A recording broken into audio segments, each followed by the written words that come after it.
அம்மாவின் கையளவு சோறு சேனல் நண்பர்கள் அனைவருக்கும் வணக்கம். நாட்டுக்கோழி குழம்பு செய்கிறதுக்காக கடாய் ஒன்று அடுப்பில் வச்சுருக்கேன். அம்மா நாங்கள் சின்ன வயசில் இப்படித்தான் மசாலா வறுத்து நாட்டுக்கோழி குழம்பு செய்வாங்க. அதே மாதிரியே இன்றைக்கி செய்கிறதுக்காக கடாய் அடுப்பில் வச்சுட்டு 3 ஸ்பூன் அளவுக்கு எண்ணெய் சேர்த்துருக்கேன். அம்மா கசகசா சேர்ப்பாங்க குழம்புல. நான் இன்றைக்கி கசகசா இல்லாதனால முந்திரி பருப்பு ஒரு 10 சேர்த்துருக்குறேன். சின்ன வெங்காயம் ஒரு 10 சின்ன வெங்காயம் 2 3 வெட்டிட்டு சேர்த்துருக்கேன். வெங்காயத்தை ரொம்ப வதக்கக்கூடாது, இனிப்புத்தன்மை வந்துடும். லைட்டாக வதக்கி விட்டுட்டு நல்லா ஒரு மூடி தேங்காய் துருவி சேர்த்துருக்கேன். தேங்காய் நல்லா கொஞ்சம் உதிரி ஆகிற அளவுக்கு வறுத்துக்கலாம்.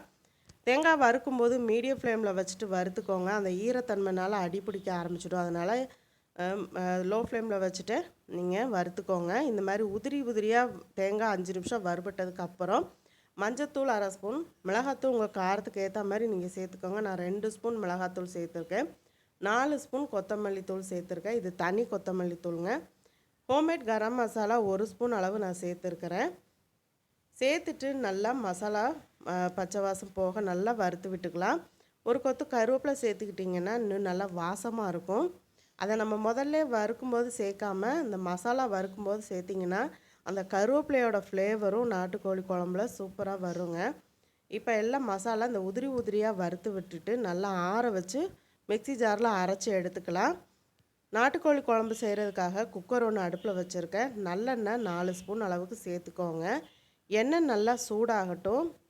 நான் இன்றைக்கி ரம்ப இலை சேர்த்துருக்கேன். நீங்கள் பிரிஞ்சி இலை சேர்த்துக்கோங்க. உங்கள்கிட்ட ரம்ப இலை இருந்தால் ரம்ப இலை சேர்த்துக்கோங்க. கருவேப்பிலை சேர்த்துக்கோங்க. பச்சை மிளகா 1 2 உங்களுக்கு தேவைக்கு ஏற்ற மாதிரி சேர்த்துக்கோங்க. பொடியாக நறுக்குன பெரிய வெங்காயம் சேர்த்துக்கோங்க. எதுக்காக பொடியாக நறுக்கியிருக்கிறேன் அப்படின்னா அந்த கிரேவி உங்களுக்கு நிறையா வேணும் அப்படின்னா வெங்காயத்தை பொடியாக நறுக்கிட்டு சேர்த்துக்கோங்க. வெங்காயம் நல்லா வதங்குற அளவுக்கு உப்பு சேர்த்துக்கோங்க. வெங்காயம் நல்லா வதங்கினதும் பொடியாக நறுக்குனா தக்காளி சேர்த்துக்கோங்க. 1 கிலோ சிக்கனுக்கான அளவுகள் நான் சொல்லிகிட்ருக்கிறேன். நீங்கள் கூடுதலாக குறையும் நீங்கள் அந்த சிக்கனுக்கு ஏற்ற மாதிரி நீங்கள் மசாலா பொருட்களை கூடுதல் குறைய சேர்த்துக்கோங்க. இஞ்சி பூண்டு பேஸ்ட் 2 ஸ்பூன் அளவுக்கு சேர்த்துக்கோங்க. சேர்த்துட்டு நல்லா பச்சை வாசம் போக வதக்கி விட்டுக்கோங்க. இப்போ இஞ்சி பூண்டு பேஸ்ட்டோட பச்சை வாசம் போக நல்லா வதக்கியாச்சு. இப்போ நம்ம சிக்கனை கழுவி வச்ச சிக்கனை சேர்த்துடலாம். நாட்டுக்கோழி சிக்கனை சேர்த்துடலாம்.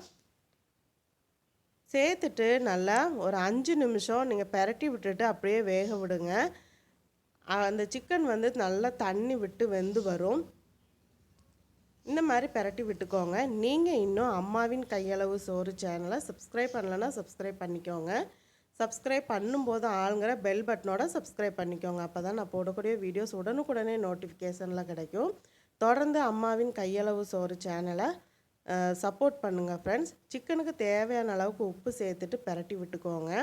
மீடியம் ஃப்ளேமில் வச்சுட்டு இந்த மாதிரி பெரட்டி விட்டு வேக விடும்போது நல்லா தண்ணி விட்டு வரும். இப்போ மசாலா நல்லா அரைச்சி எடுத்துகிட்டு வந்தாச்சு. அரைச்ச மசாலாவை சேர்த்துடுங்க. சேர்த்துட்டு மிக்ஸி ஜாரில் கொஞ்சம் தண்ணி கழுவி சேர்த்துடுங்க. தண்ணி உங்களுக்கு எந்த அளவுக்கு குழம்பு தேவையோ அந்த அளவுக்கு நீங்கள் சேர்த்துக்கோங்க. நல்லா ஒன்று போல் இந்த மாதிரி கலந்து விட்டுக்கோங்க. நான் முந்திரி பருப்பு சேர்த்துருக்கிறதுனால குழம்பு நல்லா திக்காக இருக்கும். இதே நீங்கள் கசகசா சேர்த்தாலும் இதே இந்த திக்னஸ் கிடைக்கும்.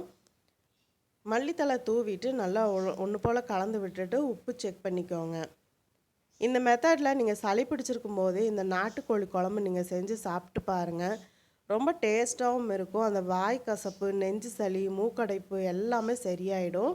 தலை பாரம் இருந்தால் கூட இந்த மாதிரி நாட்டுக்கோழி குழம்பு சாப்பாட்டில் போட்டு பிசைஞ்சு சாப்பிடும்போது அந்த சளியெல்லாம் வெளியேற்றிடும். சளி பிடிச்சாலே நம்ம வீட்டில் அம்மா எப்போவுமே நாட்டுக்கோழி குழம்பு தான் செய்வாங்க. அப்போல்லாம் இந்த சாதாரண சிக்கன் அம்மா செஞ்சு நான் பார்த்ததே கிடையாது. அம்மா கோழி அடிக்கிறாங்க அப்படின்னால அன்னைக்கு எப்படா அந்த கோழி வேகும்னு சொல்லி பார்த்துக்கிட்டு இருப்போம். அப்போ குக்கர் கிடையாது, மண் சட்டியில் குழம்பு வைப்பாங்க. ரொம்பவே அப்படியே 2 வீட்டுக்கு மணக்கிற அளவுக்கு குழம்பு கொதித்து வரும்போதே மணக்கும். 3 விசில் விட்டு குக்கரை ஓப்பன் பண்ணி பார்த்தேன். சிக்கன் நல்லா வெந்திருந்தது. இப்போ கொஞ்சமாக மல்லித்தலைகளை தூவிட்டு ஒரு 5 நிமிஷம் கொதிக்க விடலாம் குழம்ப. மல்லித்தலைகளை தூவிட்டு நம்ம அப்படியே அடுப்பை ஆஃப் பண்ணக்கூடாது. சீக்கிரம் குழம்பு கெட்டு போயிடும்.